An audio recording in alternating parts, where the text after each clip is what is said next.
গল্প আব্দুর রহিমের দাওয়াত। রমজানের শিক্ষা। গ্রামের এক কোণে একটি ছোট মাটির ঘর। সেখানে বসবাস করতেন আব্দুর রহিম, এক বৃদ্ধ আল্লাহওয়ালা মানুষ। তিনি ছিলেন নামাজি, তাকওয়াবান এবং সত্যনিষ্ঠ।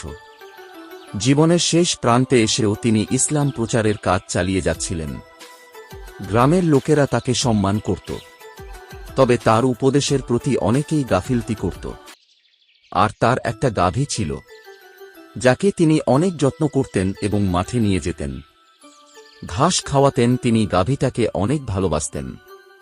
এভাবে তিনি তার জীবন পরিচালনা করতেন। রমজান মাসে শুরু হলেও গ্রামের অনেক মানুষ তাতে গুরুত্ব দিত না। দিনের বেলায় তারা প্রকাশ্যে খাবার খেত, পানাহার করত। এমনকি অনেকেই বলতো, সারাদিন না খেয়ে থাকা খুব কঠিন, আমরা রোজা রাখতে পারব না। এমনকি বাজারে গিয়ে দেখলে দেখা যেত দোকানদাররা দিনের বেলাতেও খাবার বিক্রি করছে, পথচারীরা প্রকাশ্যে পানি পান করছে। আব্দুর রহিম যখন এই দৃশ্য দেখতেন, তখন তার মন ব্যথিত হতো। তিনি ভাবতেন, কিভাবে তাদের বোঝানো যায় যে রমজান শুধু উপবাস থাকার মাস নয়, বরং আত্মশুদ্ধি ও তাকওয়া অর্জনের মাস। একদিন আব্দুর রহিম তার গাভীটা নিয়ে মাঠে যাচ্ছিলেন ঘাস খাওয়ানোর জন্য। তিনি মাঠে হাঁটতে হাঁটতে দেখলেন কিছু যুবক জমিনে কাজ করছে। কাজ শেষে তারা প্রকাশ্য দিবালোকে খাবার খাচ্ছে। তখন আব্দুর রহিম এগিয়ে গিয়ে বললেন, আসসালামু আলাইকুম ওয়া রাহমাতুল্লাহ। হে ভাইয়েরা, আপনি এগুলো কি করতেছেন? আপনারা কি জানেন না এটা পবিত্র রমজান মাস? আপনারা পবিত্র রমজান মাসে দিনের বেলা খাবার খাচ্ছেন, এটা তো ঠিক না। তখন যুবকরা বলল, ওয়ালাইকুম আসসালাম চাচা, আমরা জানি এটা পবিত্র রমজান মাস, কিন্তু আমরা মাঠে কঠোর পরিশ্রম করি, আমাদের পক্ষে রোজা রাখা সম্ভব হচ্ছে না। তখন আব্দুর রহিম বললেন, আরে তোমরা কি জানো, পরকারের কষ্টের তুলনায় দুনিয়ার কষ্ট কোনো কষ্টই না। আর পবিত্র রমজান মাস হচ্ছে আল্লাহ তাআলার নৈকট্য লাভের অর্জনের মাস। তোমরা আর রোজা ভেঙ্গো না। এই বলে তিনি চলে এলেন। তার পরের দিন তিনি বাজারে গেলেন কিছু দরকারি জিনিস কেনার জন্য। বাজারে ঢুকতেই তিনি দেখলেন কয়েকজন যুবক এক চায়ের দোকানের সামনে বসে চা পান করছে এবং তোষামোদী গল্প করছে।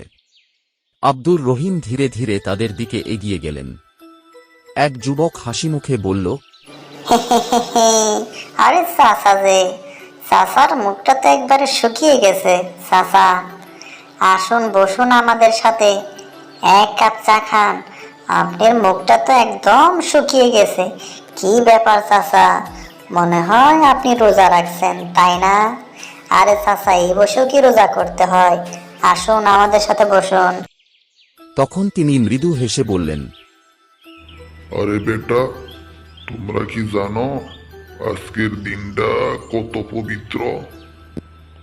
একে তো তোমরা রোজা করতেছ না, প্রকাশ্যে খাবার খাচ্ছ, আবার তোমরা আমাকে খাবারের অফার দিচ্ছ। যুবকরা একে অপরের দিকে তাকিয়ে হাসতে লাগল। একজন বলল, জি চাচা, জানি এটা হচ্ছে রমজান মাস। কি করব চাচা বলেন, সারাদিন না খেয়ে থাকা যে কত কষ্টকর বুঝলেন, কোনোভাবেই থাকতে পারি না। আর এত কষ্ট আমাদের সহ্য হয় না, জানেন, রোজা প্রচুর কষ্ট হয়, তাই রোজা রাখতে পারি না। আব্দুর রহিম শান্ত গলায় বললেন, বেটা, রোজা শুধু না খেয়ে থাকার নাম নয়, এটা হচ্ছে পবিত্র রমজান মাস, গুনাহ মাফের মাস। যারা আল্লাহ রব্বুল আলামিনের হুকুম মেনে চলে, আল্লাহ রব্বুল আলামিন তাদের জন্য রাইয়ান নামক জান্নাতের দরজা খুলে রাখেন। আর যারা আল্লাহর হুকুম অমান্য করে, তারা কি ভেবেছে তারা সফল হবে? কখনোই না। এক যুবক কৌতূহল ভরে জিজ্ঞেস করল, চাচা, বুঝতে পেরেছি। তবে এমন একটা গল্প বলতে পারবেন যে গল্পটা শুনলে আমাদের রোজার সম্পর্কে গুরুত্বটা বাড়বে? কি বলেন চাচা, একটা গল্প বলবেন? আব্দুর রহিম একটু হেসে বললেন, শোনো বেটা, কোনো এক গ্রামে এক রাজা বাস করত।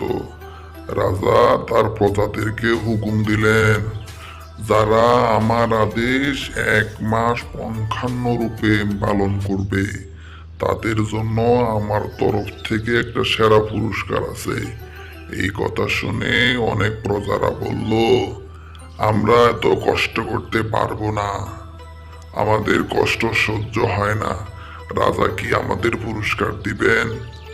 আর কিছু প্রজারা তারা রাজার হুকুম পুঙ্খানুভাবে পালন করতে লাগলো। তারা কঠোর পরিশ্রম করলো। মাস শেষে রাজা কথা যারা মানলো তাদেরকে অনেক মূল্যবান একটা পুরস্কার তুলে দিল। যারা রাজার হুকুম মানে নাই তারা কি আফসোস করবে না যে হায় হায়, আমরা এটা কি করলাম? রাজার হুকুম যদি মানতাম তাহলে এই মূল্যবান পুরস্কারটা তো আমরাও পেতাম। যুবকরা কিছুক্ষণ নীরব হয়ে গেল। এরপর একজন বলল, চাচা, আমরা অনেক বড় অন্যায় করে ফেলেছি। আমরা যে কাজটা করেছি এটা একদম ঠিক হয় নাই। আমরা তো রোজা রাখতেছি না, আরো বড় অন্যায় করতেছি প্রকাশ্যে খাবার খেয়ে। চাচা, এরকম ভুল আর কখনোই করব না। দ্বিতীয়বার থেকে আমরা রোজা রাখার চেষ্টা করব, আল্লাহর হুকুম আহকাম মেনে চলবো, আর কখনো এরকম কাজ করব না। চাচা, আপনি আমাদের জন্য একটু দোয়া করেন। আব্দুর রহিম খুশি হয়ে বললেন, আলহামদুলিল্লাহ, আল্লাহ তোমাদের মনের আশা পূরণ করুক। আমি সব সময় তোমাদের জন্য দোয়া করি। এই দুনিয়াতে যদি কষ্ট করে আল্লাহর হুকুম আহকাম মেনে চলতে পারো তাহলে পরকালে তোমাদের জন্য আল্লাহর নাজ নিয়ামত অপেক্ষা করছে। একদিন আব্দুর রহিম গ্রামের রাস্তা ধরে হাঁটছিলেন। পথে এক দোকানের সামনে কয়েকজন বয়স্ক লোক বসে কিছু খাচ্ছিল। তিনি তাদের সালাম দিয়ে বললেন, আসসালামু আলাইকুম রহমতুল্লাহ, আপনারা এগুলা কি করতেছেন? হ্যাঁ, এই আপনাদের এত বয়স হয়েছে, আপনারা এখনো রোজা ভাঙতেছেন? আপনারা রোজা রাখেন নাই? আপনাদের পরকালের কোনো ভয় হয় না? হ্যাঁ?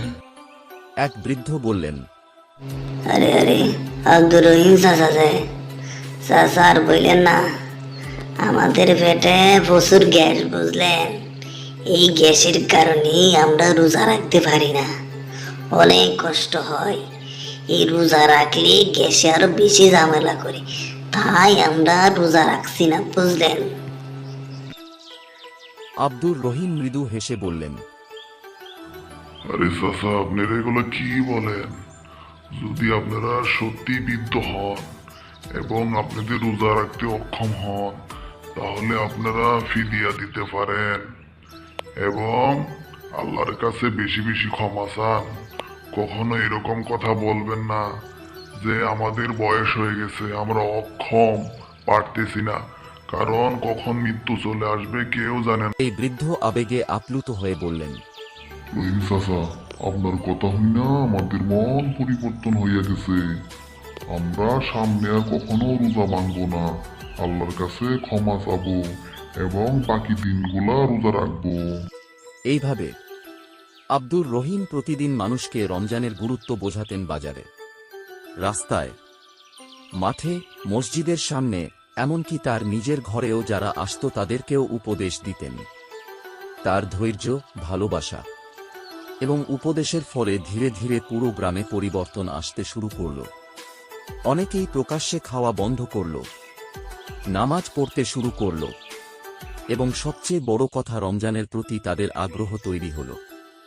উপদেশ: রমজান শুধু উপবাস থাকার মাস নয়, বরং এটি আত্মশুদ্ধি, ধৈর্য এবং তাকওয়া অর্জনের মাস।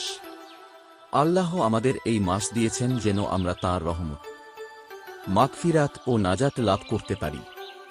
আসুন আমরা সবাই রমজানের হক আদায় করি, নিজেদের সংশোধন করি এবং অন্যদেরকেও উৎসাহিত করি। নতুন নতুন ভিডিও পেতে সাবস্ক্রাইব করুন এস বাংলা অ্যানিমেশন চ্যানেল।